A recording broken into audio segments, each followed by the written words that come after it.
स्वागतं गुरुदेव स्वागतं गुरुदेव स्वागतं गुरुदेव सुस्वागतं गुरुदेव स्वागतं गुरुदेव जय हो स्वागतं गुरुदेव स्वागतं गुरुदेव स्वागतं गुरुदेव स्वागतं गुरुदेव स्वागतं गुरुदेव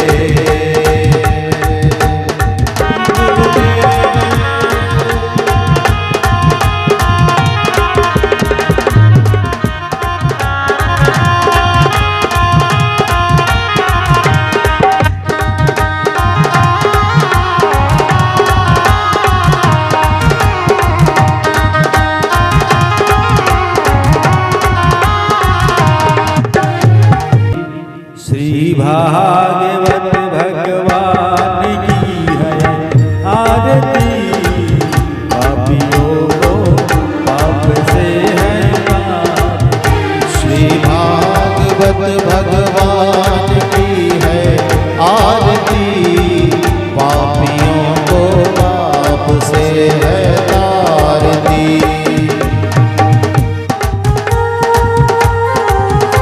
सकले बाहुजल उत्तरण करे करतले दिए भगवान के स्वागत करो बोले भागवत भगवान की जय हो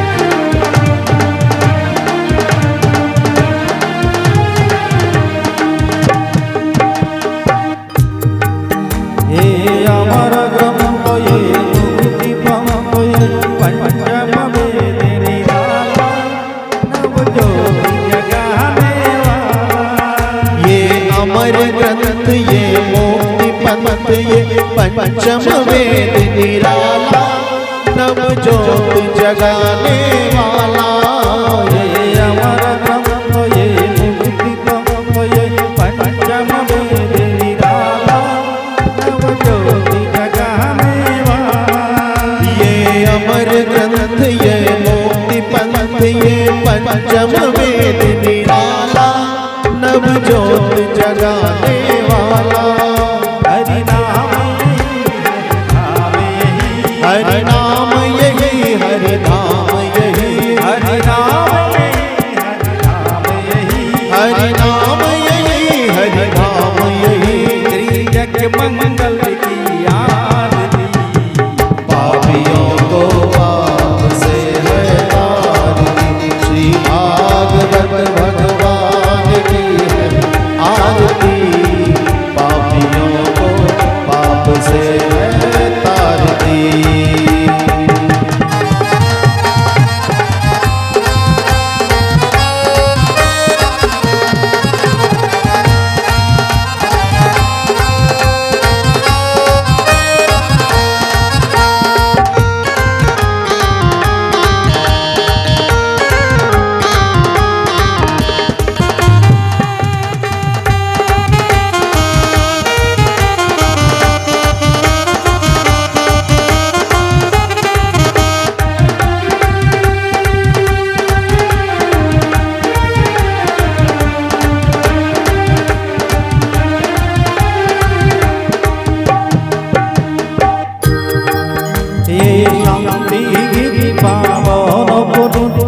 पाप को मिटाने वाला हरि दर्शन करने वाला ये शांति गीत पावन पुनीत पापों को मिटाने वाला हरि दर्श कराने वाला ये शांति गीत पावन पुनीत पाप को मिटाने वाला हरि दर्शन करने वाला शांति गीत पावन पुनीत पापों को मिटाने वाला हरि दर्श कराने वाला ये सुख करनी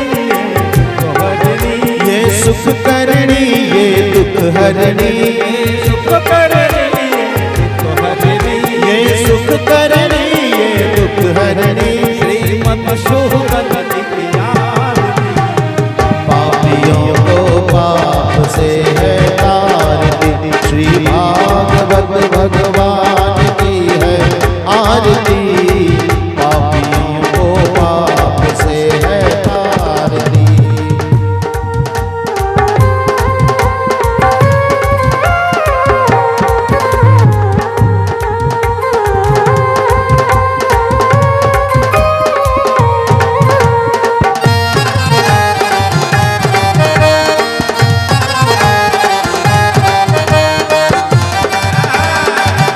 बोलिए वृंदावन बिहारी लाल की जय हो बोलिए श्याम सुंदर भगवान की जय हो बोलिए निगम किशोर सरकार की जय हो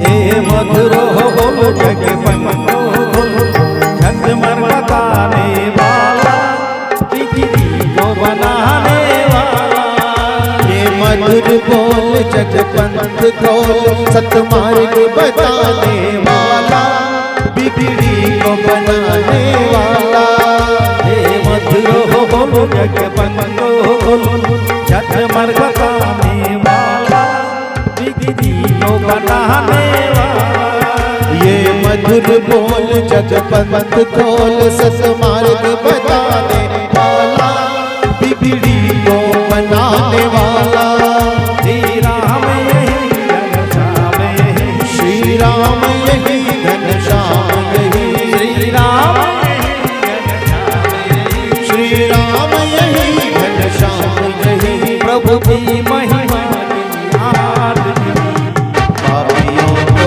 पाप से है तारती श्री भागवत भगवान की है आरती पापियों को पाप से है तारती राधे कृष्ण कृष्ण कृष्ण राधे राधे हरि राधे श्याम श्याम श्याम राधे राधे कृष्ण कृष्ण कृष्ण राधे राधे राधे श्याम श्याम श्याम राधे राधे राधे कृष्ण राधे कृष्ण कृष्ण कृष्ण राधे राधे राधे श्याम राधे श्याम श्याम श्याम राधे राधे राधे कृष्ण कृष्ण राधे राधे राधे श्याम श्याम श्याम राधे राधे राधे कृष्ण कृष्ण राधे राधे राधे श्याम श्याम श्याम राधे राधे कृष्ण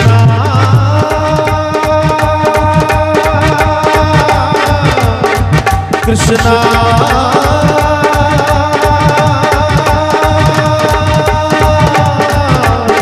हरे हरे যদি বৈষ্ণব হতে চাও যদি ভক্ত হতে চাও নামে প্রেমে মেতে রও সেরে অভিমান মান অভিমান হলে শূন্য কিশোরীর প্রেম তারই জন্য বলে গেছে শিশুই তত্ত্ব এসে দুনিয়ায় চৈতন্য মহাপ্রভু জানেন আমি 7 দিনের 10 দিনের পাঠ করে যখন অন্ধ্রপ্রদেশ থেকে আসছি 88 নম্বরের এক ভক্ত অতুল বিশ্বাস নাম করে আমাকে ফোন করে বলছে মহারাজ আপনি কি বৈষ্ণব আমি তখন বসে আছি কারে বসে আছি ড্রাইভার চালাচ্ছে আমি বসে আছি আমি হঠাৎ শুনে না 2 মিনিট সময় স্তম্ভিত হয়ে গেছি কি প্রশ্ন করছে আমাকে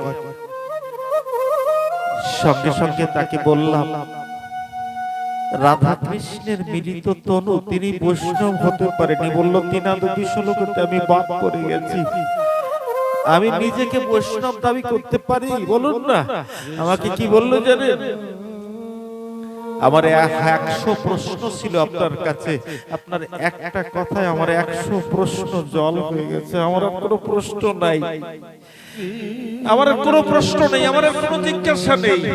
এই মহাপ্রভু নিত্যানন্দ মহাপ্রভুকে বৈষ্ণব শিরোমণি সাজিয়েছিলেন। যদি বলেন বৈষ্ণব শিরোমণি কেন সাজালেন?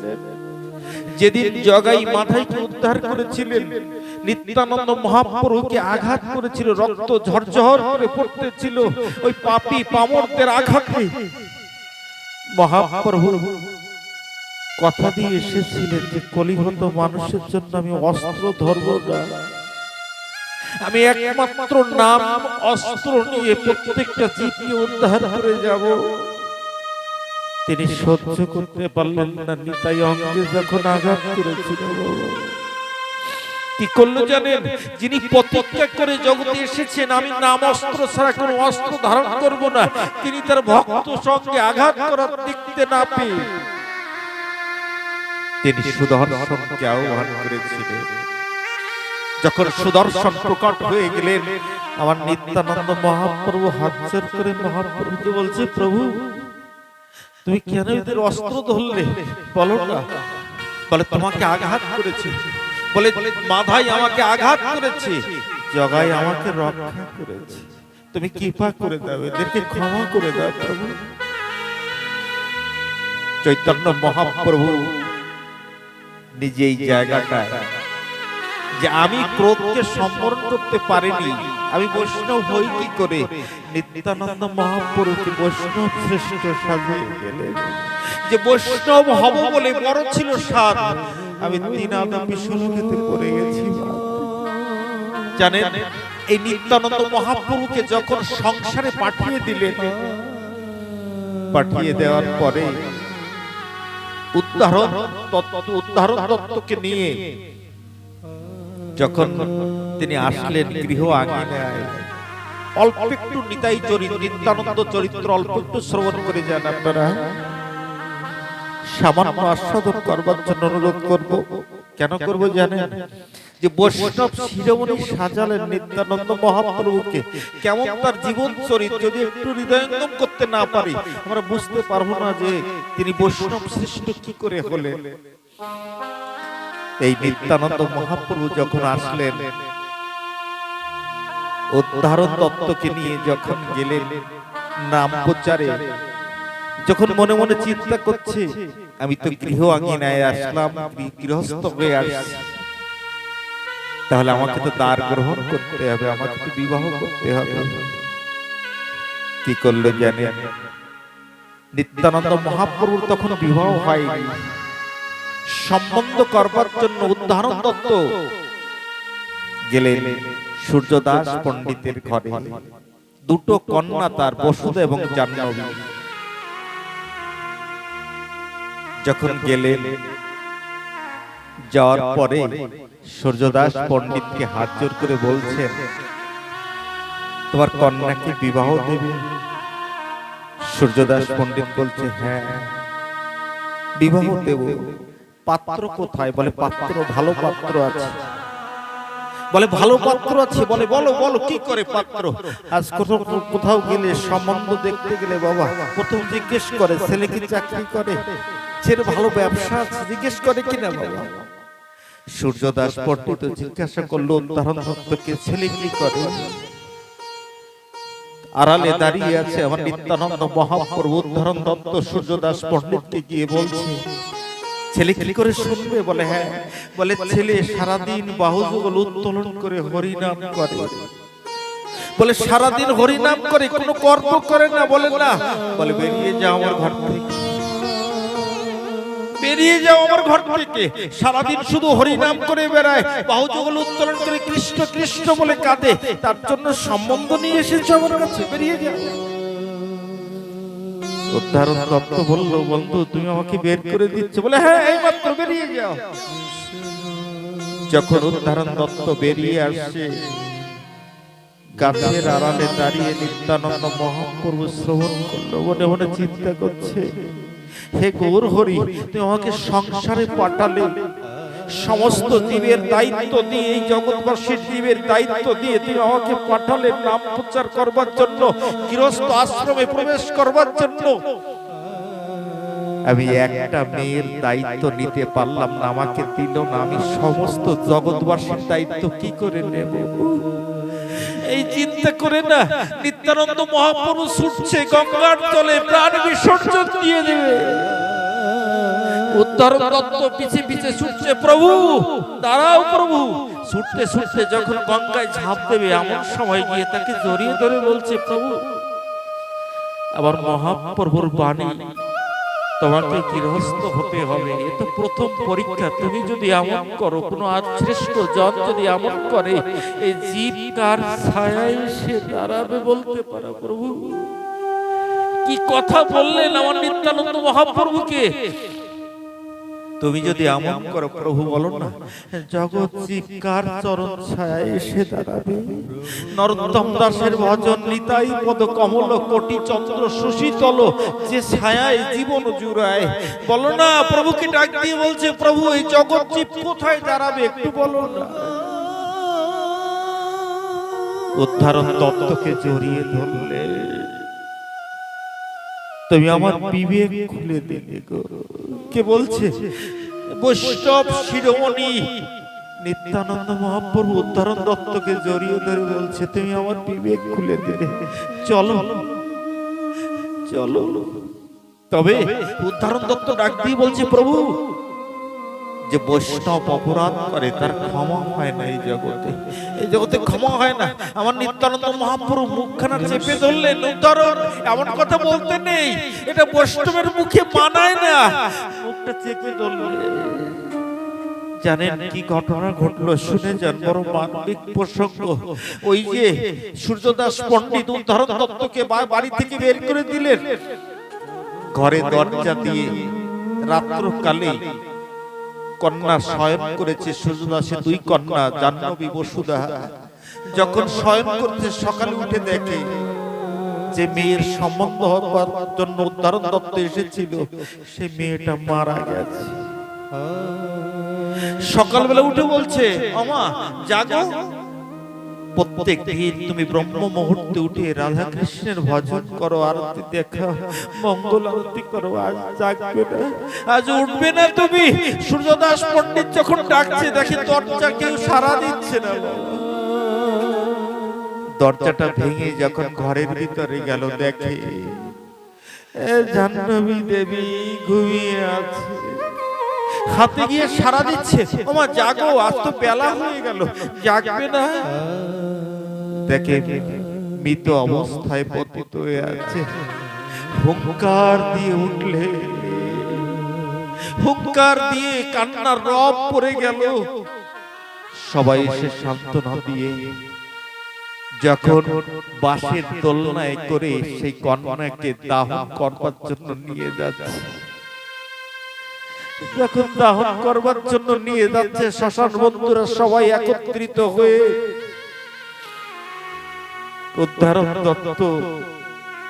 উদ্ধরণ দত্তকে পাঠালেন আমার নিত্যানন্দ মহাপ্রভু। শুনে যান, অদ্ভুত চরিত্র। নিত্যানন্দ মহাপ্রভু উদ্ধরণ দত্তকে বলছে, উদ্ধরণ বলে, বলো প্রভু। বলে, তুমি এখন যাও না, কাল যখন জীবিত ছিল তোমাকে তাড়িয়ে বের করে দিয়েছি, আজ গিয়ে বলো না, আজ তার কন্যাকে সম্প্রদান করে নাকি।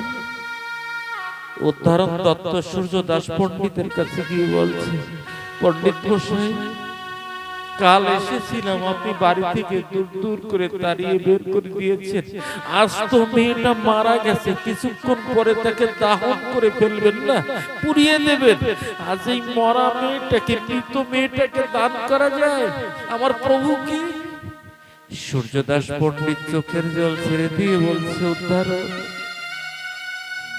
তুমি আমাকে উপহাস করছো, আমাকে নিন্দা করছো, আমাকে তুমি কত কষ্ট দিলে জানো কি? কোন মৃত কন্যা কাউকে দান করা যায়? বলছে, হ্যাঁ যায়, তুমি যাও না। হাত জোর করে, হাহাকার করে, কাঁদতে কাঁদতে বললো, কই আমার প্রভুকে ডাকো। আবার নিত্যানন্দ মহাপ্রভু এসেছে ওই মৃত কন্যা আজ দাহন করবার জন্য শ্মশানে নিয়ে যাচ্ছে। সেই কন্যাকে খুলে আমার নিত্যানন্দ মহাপ্রভুকে বলল, প্রভু জীবনে ওরা ভুল হয়ে গেল, আমি চিনতে পারিনি, এই নাও তুমি কন্যাটাকে, আমি তোমাকে দান করে দিলাম। যখন নিত্যানন্দ মহাপ্রভুকে কন্যাটা দান করে দিল, মহাপ্রভু তার কর্ণে গিয়ে, মৃত কন্যার কর্ণে গিয়ে হরে কৃষ্ণ কৃষ্ণ কৃষ্ণ হরে হরে, হরে রাম রাম রাম হরে হরে।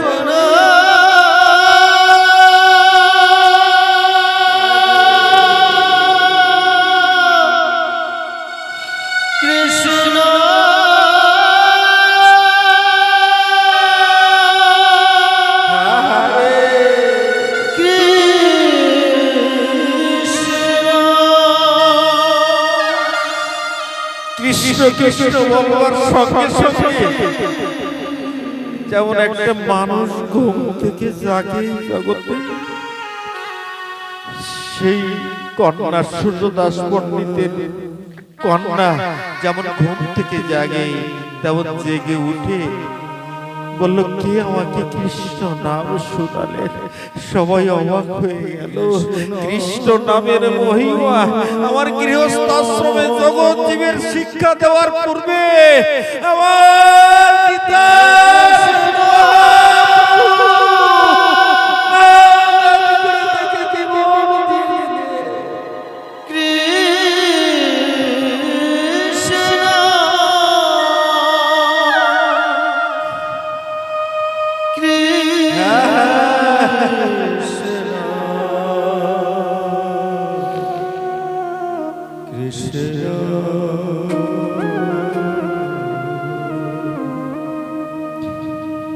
আমার অঙ্গে অঙ্গে লিখে দিও কৃষ্ণ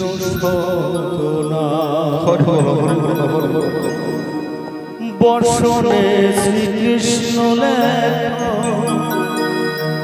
ভূষণে শ্রীকৃষ্ণ লেখ,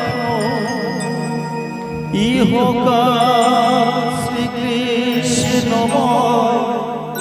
কৃষ্ণ পরিণাম। আমার অঙ্গে অঙ্গে লেখে দিও কৃষ্ণ আমার অঙ্গে অঙ্গে লিখে দিও এই কৃষ্ণ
কৃষ্ণ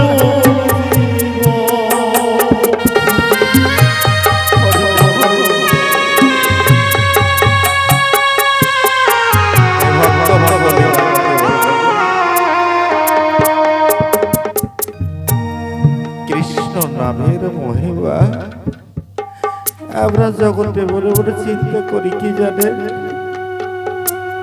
কিছুদিন যায় ছেলেটা বিবাহ দেব, মেয়েটা বিবাহ দেব, আমি একটু ফাঁকা হয়ে আমি কৃষ্ণ নাম করব, তাই তো ভাবে বাবা। শুনে যা, একটা মুহূর্ত জীবনে বাঁচবো কিনা তার নিশ্চয়তা জীবনে নেই। আমি আপনাদের সম্মুখে এখন ভাগবত কথা আলোচনা করছি। আমার জীবনে আগামী দিনের সূর্য আমি নাও দেখতে পারি, তাই একটা কথা বলি, কি জানে, ছোট্ট একটা কথা মনে পড়ে যায়, শুনে যান, বড় আনন্দ পাবে। 11 বছরের একটা ছেলে মস্তক মুন্ডন করে মাথায় শিখা রেখেছে, দাদুর সঙ্গে তিলক নিয়েছে, নামের মালা নিয়ে চোখে জলে ভাসে, আর একটা করতালি নিয়ে বাজাতে বাজাতে কৃষ্ণ নাম করতে করতে নগরে ঘুরে বেড়ায়। নাম করতে করতে নাম করতে করতে প্রভাত বেলায় এক রাজার বাড়িতে যখন রওনা দিয়েছে, বাবা, রাজা বাড়িতে যখন রওনা দিয়েছে, রানীমা উপর তলা থেকে তাকিয়ে দেখে প্রভাতের সূর্যের কিরণ মস্তকে পড়েছে, মাথায় শিখা আছে, দাদুর সঙ্গে তিলক আছে, গলায় নামের মালা আছে। কৃষ্ণ কৃষ্ণ বলতে বলতে যখন আসছে না, রানীমা অপলক দৃষ্টিতে তাকিয়ে তার মন যেন হারিয়ে। উপর তলা থেকে রানীমা দৌড়াতে দৌড়াতে নিচে এসে ছেলেটাকে জড়িয়ে ধরে বলছে, বাবা, হ্যাঁ মা বলো, তোমার কত বয়স কত? বলছে আমার 11 বছর বয়স। বলে 11 বছর বয়স? বলে তোমার মতো বয়সে এখন খেলবে, আনন্দ করবে, স্কুলে যাবে, ভালো ভালো খাবার খাবে, এই সমস্ত কিছু বাদ দিয়ে নামের মালা নিয়ে কৃষ্ণ কৃষ্ণ বলে কেঁদে বেড়াচ্ছে কেন? হে ভক্ত মন্ডলী, মাতৃমন্ডলী, 11 বছরের একটা শিশু রানীমাকে কি জবাব দিয়েছিল শুনে জানা যে, ভাই চোখের জল ছেড়ে দিয়ে 11 বছরের ছেলেটা ডাক দিয়ে রানীমাকে বলল, রানীমা, আমি যেখান থেকে এসেছি না এই জগতে, সেই জায়গাটা অনেক দূর, যদি বেলা হয়ে যায়, অন্ধকার নেমে আসে, ঝড় নেমে আসতে পারে, বর্ষা নেমে আসতে পারে, তাই আমি সকাল সকাল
সারা